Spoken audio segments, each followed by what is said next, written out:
오늘 저는 마태복음 10장 35절로 37절의 말씀을 가지고 집안 식구가 나의 원수인가요? 하는 제목으로 함께 하나님의 말씀을 살피려고 합니다.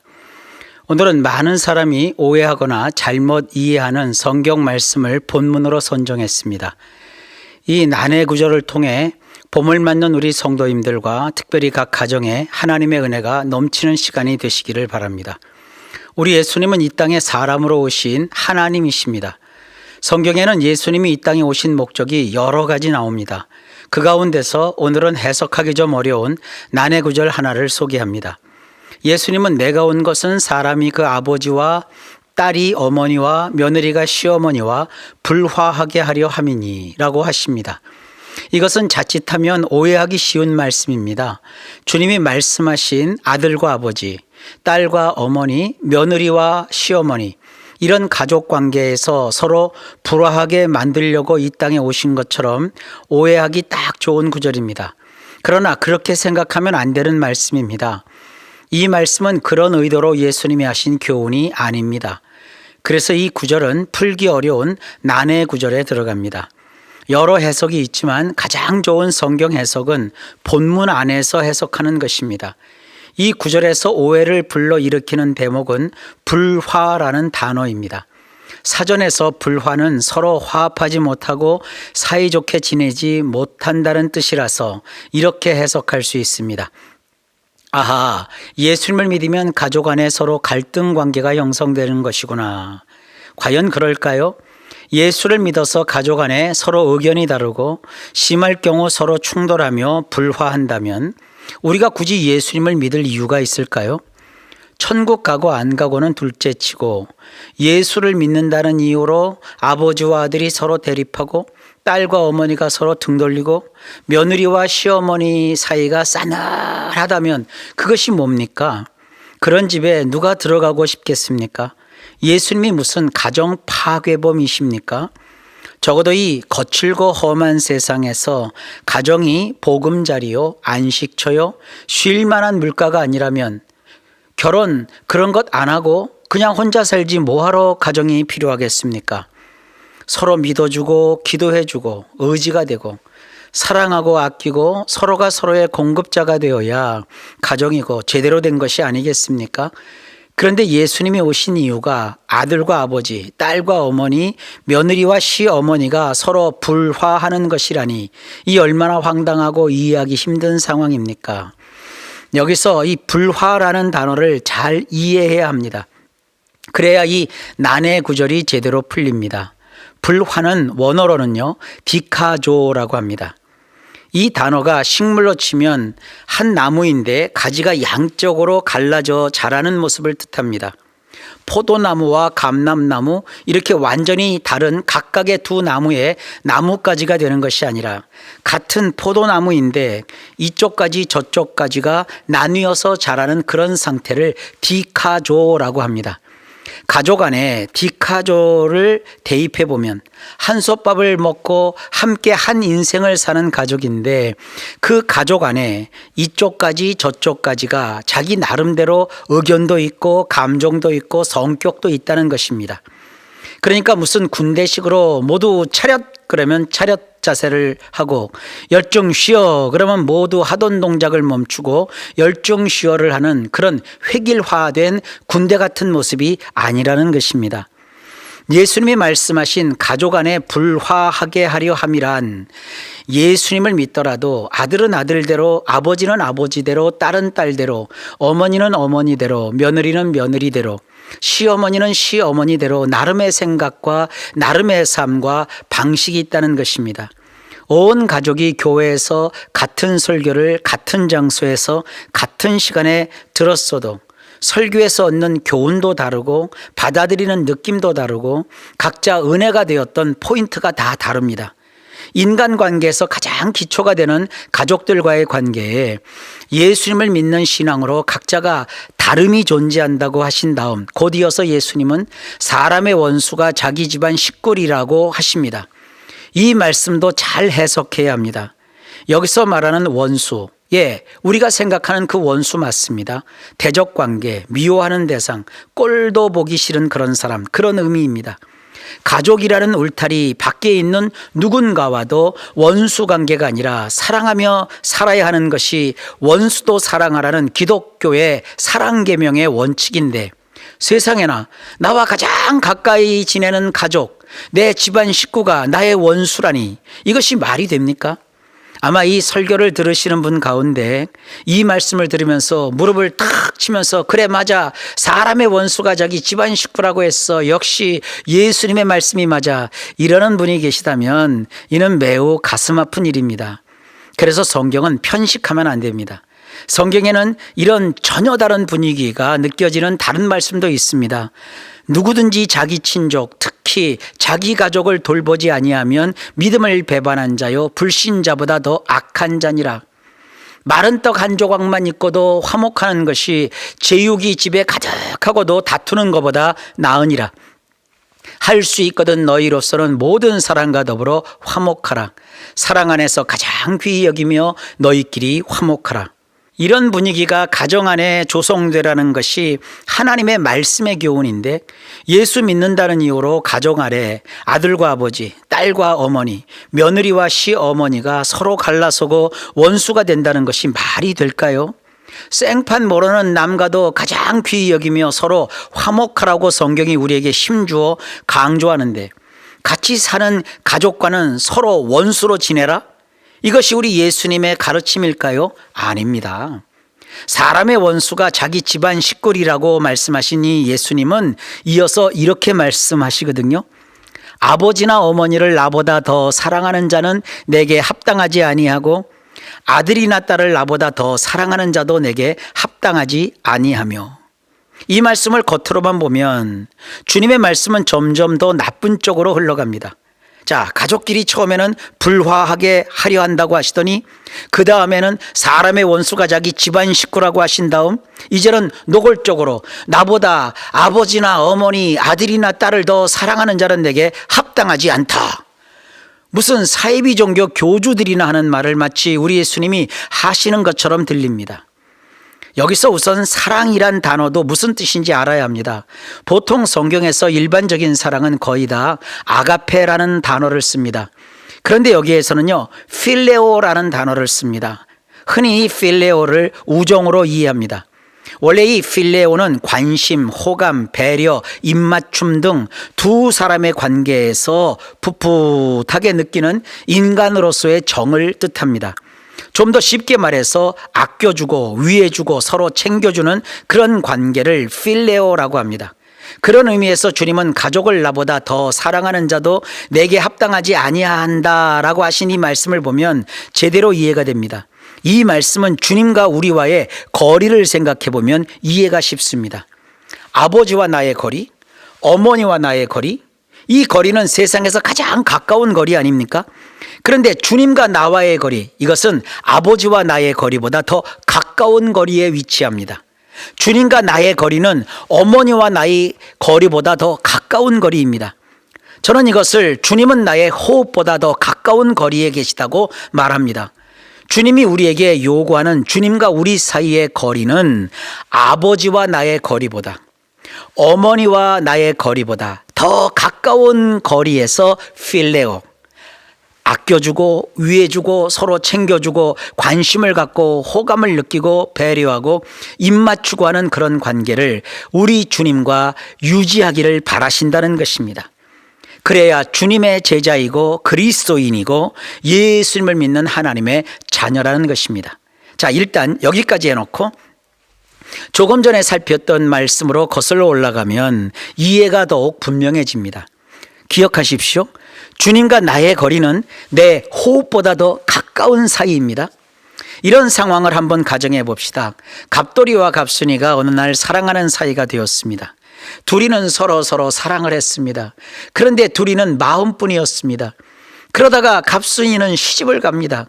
옛날에는 내가 좋아한다고 해서 결혼하는 그런 시대가 아니었습니다. 부모가 정해놓으면 그 사람과 싫어도 얼굴 한번 본 적이 없어도 시집을 가야 합니다. 그 시집 간 날 첫날 밤에 갑순이는 갑돌이의 생각에 한없이 울었습니다. 그러면서도 겉으로는 안 그런 척 했더래요. 갑돌이도 화가 나서 장가를 갑니다. 장가 간 날 첫날 밤에 갑돌이는 달을 보고 옵니다. 갑돌이 마음도 갑순이뿐이랍니다. 그런데도 겉으로는 고까지껏 했더래요. 자, 갑돌이와 갑순이의 심리 상태를 분석해 보면 그들 마음속에는 사랑하는 사람과 결혼하지 못해서 느끼는 좌절감, 자책, 빼앗긴 기회에 대한 후회, 자기들의 길을 막았던 현실에서 느끼는 분노, 모르는 척 해야 하고 고까지껏 해야 하는 자기 상실감, 그래서 이룬 가정의 행복, 기쁨, 사는 보람이 그런 것이 있을까요? 이런 총체적인 상황을 한마디로 원수 관계라고 해도 틀리지 않습니다. 갑순이에게는 갑돌이뿐이고 갑돌이에게는 갑순이뿐인 이런 상태가 우리와 주님과의 관계입니다. 갑순이는 갑돌이 없어도 모르는 척하면서 살 수 있고 갑돌이는 갑순이 없어도 고까지껏 하면서 살 수 있을지 모르지만 우리는 예수님 없이는 모르는 척하면서 못 삽니다. 예수님 없이는 고까지껏 못합니다. 그래서 로마 황제 시대의 신앙의 박해에도 불구하고 콜로세움 원형 경기장에서 수많은 조롱자들이 보는 앞에서 공개적으로 맹수의 밥이 되거나 화형을 당하면서도 주님을 믿는 신앙 때문에 장엄하게 순교까지 한 것입니다. 지금도 신앙의 자유가 없는 일부 국가에게서는 온갖 순환과 고초를 겪으면서도 주님을 믿는 신앙을 꼭 붙들고 순교를 각오하고 믿는 것입니다. 이런 것이 신앙의 세계인데 주님과 그런 관계를 하지 못하도록 반대하거나 막는 일이 발생합니다. 그러면 신앙을 가진 사람은 저항합니다. 한쪽에서는 막고 다른 한쪽에서는 저항하는 이런 관계가 바로 주님이 말씀하신 원수 관계입니다. 이런 일이 가정 안에서도 일어날 수 있다는 것을 주께서 일러주신 겁니다. 그런 의미에서 사람의 원수가 자기 집안 식구리라 라고 하신 것입니다. 여기서 주님은 너희 원수라고 하지 않고 사람의 원수라는 표현을 썼습니다. 여기서 이 사람은요, 안트로포스라고 해서 인간, 인류, 이런 보편적인 뜻을 가진 단어입니다. 그러니까 가정뿐 아니라 사회 통념 전체 인류에게 해당하는 현상을 말씀하신 겁니다. 즉 인간이란 그 원수가 자기 집안 식구란 것입니다. 곧 이 예수님을 믿으면 가족과 원수 관계가 된다, 이런 뜻이 아니라 인간이 비록 가정을 이루고 행복을 꿈꾸며 생활하더라도 뭔가 수가 틀리거나 충돌이 생기면 같이 사는 그 가족이 세상의 원수, 그래도 그런 원수가 없게 되는 그런 원수 관계가 될 수 있다는 거예요. 예수 안 믿는 가정에도 마찬가지고 예수를 믿는 가정에도 마찬가지입니다. 가족 안에는 원수가 있는데 예수님을 믿더라도 신앙을 가진 가정이라도 그런 일반적인 원수 관계가 다 있다는 것입니다. 안 믿어도 원수 지는 일이 생기는데 거기에 신앙적 이유가 덧붙여지니 원수 맺는 이유가 더해지는 것입니다. 그러니 우리는 예수님을 믿기에 더욱 신경 써서 우리의 가정을 잘 관리하고 돌봐야 합니다. 내가 믿는다는 이유로 트집 잡히거나 그것으로 가정에 문제가 생기지 않도록 특히 조심해야 한다는 말씀입니다.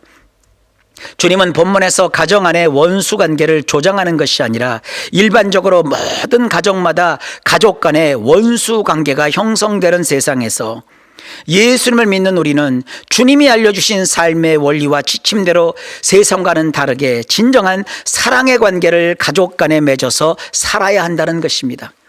그리고 집안 식구라는 말은 오이키아코스라고 하는데 이것은 한 지붕 아래 한솥밥을 먹는 그런 구성원이란 뜻입니다. 즉 사회라는 구조 안에 가장 기초 단위라는 의미입니다. 그러니까 이런 얘기죠. 믿는 자이든 믿지 않는 자이든 모름지기 인간이라는 것은요, 그의 원수가 다른 곳보다도 가족을 구성하는 그 개개인과의 관계에 있다. 가장 현대적인 언어로 표현하자면 갈등 유발 요소, 시민성 질환의 요인이 나와 가장 가까이에서 지내는 가정이라는 것입니다.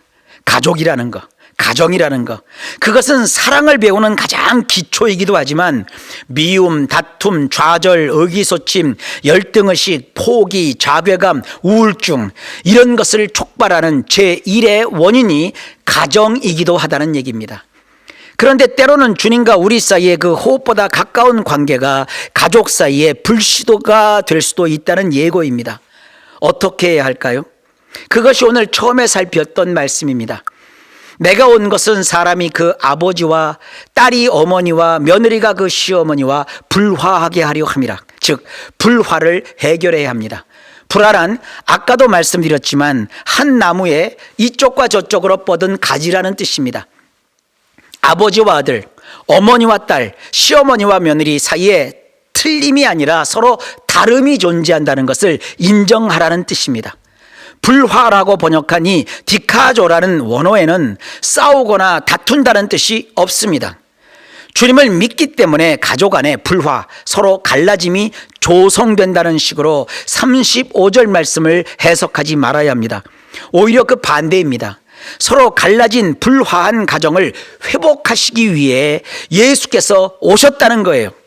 가정에 예수님을 안 믿으면 불화가 없나요? 아닙니다. 가정이라는 것 자체는 식구가 많을수록 바람잘 날이 없습니다. 지금처럼 폐쇄 구조인 주택에서 화장실이 한 개뿐일 경우 아침 시간이면 식구들이 몰립니다. 믿는 가정이든 안 믿는 가정이든 볼일 볼 사람은 다수인데 한 사람이 그 공간을 차지하고 있으면 거기에서 소란이 일어납니다. 이런 것이 디카조, 다름의 상태, 불화라는 것입니다. 그런데 그런 일상적인 가정에 예수 믿는 사람 한 사람이 생깁니다. 가정 안에 또 다른 하나의 가지가 생긴 것입니다. 그러면 그 가정에 그 누군가 믿는 일로 인해서 뭔가 새로운 일이 생깁니다. 이런 것입니다. 자식들이 그럽니다. 엄마 아빠 교회 다니자, 예수 믿자. 교회를 싫어하는 아빠나 엄마 입장에서는 자녀가 자기에게 이렇게 교회 다니자며 전도하는 것이 곱게 받아들여지지 않습니다. 혹은 어느 가정에 엄마에게 신앙이 먼저 들어갑니다. 가정 예배를 드린다면서 거실 대형 테레비에 신나게 게임하고 있는 아이한테 엄마가 여기에서 예배하니 그것을 끄라고 합니다. 이런 것이 뭐냐? 다름, 불화, 곧 디카조라는 것입니다. 그러니까 믿는다고 불화가 생기고 안 믿는다고 불화가 없는 것이 아닙니다. 어떤 남편은 아내가 교회 다니는 것이 너무 싫습니다. 그래서 성급히 아내에게 그럽니다. 이혼을 하든지 교회를 다니든지 둘 중 하나를 선택하라. 글쎄요, 아내가 예수님을 알았는데 그런 아내에게 남편이 좋을까요? 예수님이 좋을까요? 예수님을 알아버린 아내에게 남편이 교회를 다니지 말라, 무슨 로마 황제식으로 박해 모드로 들어가면 남편은 사실 무모한 도전을 시작한 겁니다. 인류 역사상 그리스도인이 박해로 신앙을 버린 예가 없습니다. 북한 공산당 김일성도 김정일도 못한 것이 기독교 신앙 박멸이었습니다. 공산주의의 그 무서운 총과 칼로도 결코 기독교 신앙을 이긴 적이 없습니다. 그런 엄청난 일을 가정에서 실현하려고 시도하는 사람이 있다면 그것은 내 가정에 시한폭탄을 설치하는 것입니다. 정 아내의 신앙이 불만족스러우면 차라리 아내의 시간에 나를 맞추는 것이 가장 현명합니다. 아내의 신앙을 존중하고 아내의 기도에 감사하고 아내의 수고에 여보 내가 무엇을 좀 도와줄까? 이러는 남편은 세상을 제대로 살 줄 아는 사람입니다. 엄마 아빠의 신앙을 얕잡아보는 자녀도 있습니다. 그런데 엄마 아빠의 기도에 이익을 보면 받지 손해보지 않는다는 것을 자녀들이 나중에 어른이 되어서 그때 비로소 알게 되더라고요. 오늘 말씀을 정리합니다. 예수님을 믿으면 가정이라는 큰 나무 안에 가지가 하나 더 생긴 것입니다. 이것을 예수님은 디카조라고 하셨는데 우리 성경은 불화라고 번역을 했지만 원래 그 뜻은 다름입니다. 다름. 그 다름으로 인해 가족 안의 긴장관계, 성경의 표현으로는 사람의 원수가 됩니다. 의견 차이도 발생하고 심지어 심리적인 심각한 문제도 생기게 됩니다. 이를 잘 모르면 서로 가장 사랑해야 하는 가족인데도 불구하고 미움, 다툼, 좌절, 의기소침, 열등의식, 포기, 자괴감, 우울증 이런 것이 촉발됩니다. 이것은 현상입니다. 한 지붕에서 한솥밥을 먹는 한 가족 안에 전체가 다 믿음이 좋다 해도 혹은 한두 명만 서로의 다름으로 인해 예수를 믿어도 신앙으로 인한 갈등이 생기게 마련입니다. 이것을 아는 것과 알지 못하는 것은 하늘과 땅 차이입니다. 모르면 믿는 가정이 왜 이래? 굳이 내가 교회를 다녀서 우리 가정에 다툼이 생기는 것이 맞는가? 이런 회의감이 들기도 합니다. 그래서 예수님이 37절에서 이렇게 말씀하신 거예요. 아버지나 어머니를 나보다 더 사랑하는 자는 내게 합당하지 아니하고 아들이나 딸을 나보다 더 사랑하는 자도 내게 합당하지 아니하며. 저는 이 말씀을 이해하도록 갑돌이 갑순이 이야기를 했습니다. 주님과 나 사이의 거리는 나의 호흡보다 더 가깝습니다. 나와 아버지, 나와 어머니, 나와 며느리, 나와 시어머니 이 사이보다 주님과 나 사이가 더 가깝습니다. 가정 안에 믿는 자 안 믿는 자가 섞여서 생활하기도 하고 어떤 가정은 전부 다 믿는 가정도 있습니다. 어떤 가정이든지 믿는 자는 주님과 나 사이의 거리가 호흡보다 더 가깝다는 것을 알고 주님 제일주의로 주님을 사랑하고 주님이 원하시는 생각, 마음, 행동으로 서로 화목까지는 안 가더라도 그렇구나 하고 상대를 이해부터 하시기 바랍니다. 주님은 가정을 분열하러 오신 것이 아니라 분열을 겪는 가정 속에 그 서로 다름을 이해하게 하고 원수 관계가 조성된 가정에 서로 이기심으로 충돌하는 것이 아니라 아버지이든 어머니이든 남편이든 아내이든 심지어 자녀이든 그 상대와 나의 관계의 거리에서 주님이 더욱 좀 더 가까운 위치에 계시도록 하여 내 생각과 판단이 아니라 주님이 무엇을 바라시는지 주님이 뭐라고 말씀하시는지 그것부터 살피라는 것입니다. 그래서 상대를 주님의 마음으로 이해하고 나의 신앙을 잘 유지하는 이런 생활 방식으로 우리가 삶을 살면 좀 더 평화롭고 안정되고 좀 더 나아가서 화목한 가정, 행복한 일상이 될 수 있습니다. 이런 가족, 이런 가정, 또 이러한 개인 되시기를 우리 주 예수님의 이름으로 간절히 축원합니다. 기도합니다. 하나님 아버지, 이 세상에서 우리가 날마다 거하는 가족보다 가정보다 더 소중하고 우리의 삶에 직접적인 영향을 끼치는 것이 어디에 있겠습니까?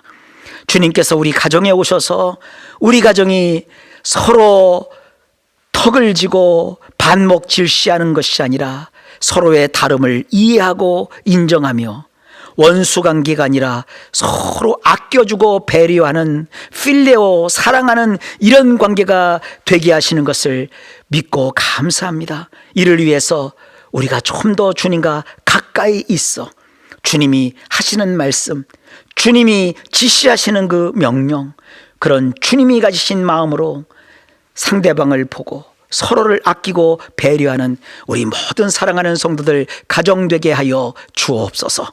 예수님 이름으로 간절히 기도하옵나이다. 아멘.